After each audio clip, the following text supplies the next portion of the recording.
Skateland was very instrumental in allowing hip hop to fester in Compton. He opened his doors to everything we did, everything Roger, Uncle Jam's Army brought over there. It was an open door, and you can't you got to give him his props. Like, he's probably on the line someplace, but if he ain't, much love to you, Craig. Yeah, we've talked about Craig Schweisinger in the past. Damn, I said that perfectly the first time. Look at me, my illiterate butt. You've been fucking it up since 1983.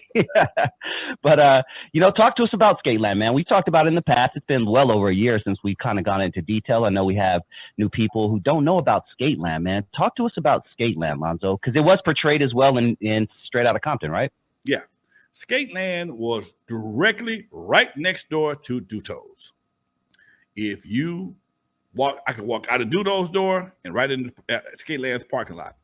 Skateland was once a bowling alley, Mr. Woodley's bowling alley in Compton. I used to shoot pool there when I was in high school, and we go there after school, shoot pool for a minute, and once the real pool players come, he'd make us leave because we weren't supposed to be in there. And I'd been around, and we bowled there all the time. Mr. Woodley passed, and the building sat there for quite some time. All of a sudden, I passed by. I hear rumors of a Skateland or skating rink coming to Compton, and I go meet Craig, and he was just starting to work on the building. And we talked, and hey man, I want to work with you on your grand opening. I promote next door, blah blah blah. And they was putting a maple floor in there. I mean, he took me around the whole. This dude, you got to understand, Craig. He was one of the coolest. He is one of the. He ain't going nowhere. He's one of the coolest. If he's on it, I ain't saying it because he's a follower, but. If he was here, I said the same thing to his face. One of the coolest cats, black or white, I ever met in Compton when it came to hip hop. Open door. Hey man, let's do this right here. Straight shooter, and that's what everybody respected about him. He was a straight shooter. Okay, and he told me when I'm ready, I'll let you know. And he finally got everything together. And the one thing he didn't have was a sound system. Me, Big Slip. DJ Slip from Sound Control Mob, Rockin' Tom, and a few other homies got together and put the sound system in Skateland. Put some big ass, huge ass bass bins, about 8 to 12 B32 Vegas, big ass amp racks, and we riding around there on the scissor lift because Skateland had a high roof too. Riding around, I didn't get up the scissor lift. I wasn't messing with that shit. But yes, Big Slip with this big heavyweight ass got up there. We hung wires and the whole 9 yards and made Skateland, got it off the ground, and Record Crew. We did the grand opening, and it became the hottest spot. And it was beautiful for me because I was doing doodles on Friday for the dancing, and then Skateland on Saturday for the skating. And it was probably one of the best deals I ever had because even at Skateland, I didn't have to do a lot of work. I'd show up, I'd do my work during the week, and drain them with DJ. I'd come back, pick up my money, and me and Craig would tussle. We'd wrestle back and forth about the money at the end of the night, and it was a good deal. And all the reason why I left, because Record Crew got popular, and we went on tour. Came back, and Uncle Jam's Army was trying to do some things.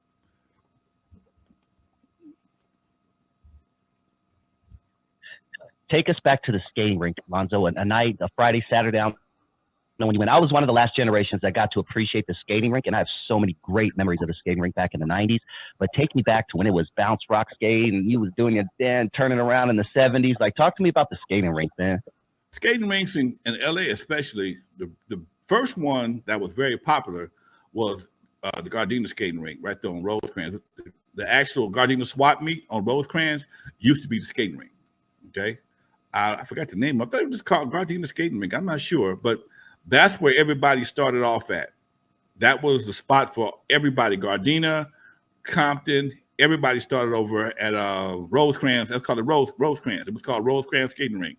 And shortly after that, it shut down, and Skateland popped open. When Skateland popped open, it was a shit. I think World on Wheels came before Skateland, and I know Skate Depot in Cerritos was before both of them. Yeah, but before Skateland as well.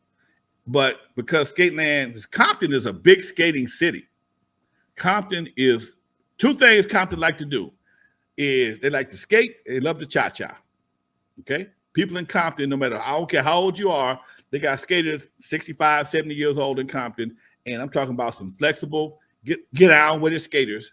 And it was just a big phenomenon. I never was a big skater. I can skate, but my brother was a skater in the family. And even back then, when he was in high school, junior high school, if my mom wanted to punish my brother, because he couldn't go skating, or tell him if he don't clean his room or paint the house, you go skating, that nigga be out there painting his ass off. It was like that. Okay, so yeah, Rosecrans. Yeah, that was the spot, man. Like I said, the World on Wheels, then Skate Depot. I think I do believe, but don't hold me to this, that Skateland was probably the last one to come on board, because I remember Craig promoting at Skate Depot and at World on Wheels, because we were doing World on Wheels. Yeah, definitely, because we was doing parties at World on Wheels before Skateland opened up. Did you have a preference? Which one had the hottest girls? You know, was it Skateland? Was it World on Wheels? Cerritos? You know what? I know Cerritos always has Skateland. Fly girls, because they would all come from everywhere. Now everybody in LA came to Cerritos. Skate Depot. Everybody loves Cerritos. Cerritos, you got to understand, Cerritos and Carson. Carson didn't have a skating ring, but there was a philosophy that I developed behind both those cities. Both of those cities were offspring, some of maybe Watts, some of Compton, some of Gardena. They were upper middle class cities. When there is, in order to be upper middle class, you got to have more money. When you have more money, guess what? As a man, you get prettier women. All right. So when you have prettier women, you get prettier babies. So think about it. I mean, it's just common sense. If you Carson do have some fly women, dog. You are not lying. Like Carson always had the fine ladies, dog. Dude, we would get dressed up just to go to Carson and hang out in the hallway, dude. And we loved going to Banning High School and passing out flyers and catching women. It was the whole thing back in the day. That's what we did. So using that philosophy, and Carson was a step up from Compton, but Cerritos was a step up from everything in that area. So you got the fine. You have fine women. You got a few mixed. You got some mixed women. You got Asians and blacks, and you got a whole gumbo pot of mixture when it comes to different ethnicities and blending together to make this community. And it's covered in money. Come on, man. You can't win. You can't lose. You can't lose. So yep. When World on Wheels, I'm sorry, that World on Wheels, but Skate Depot, and it was next to the mall too. Come on, man. It's hard to beat that. Cerritos, everything about Cerritos has always been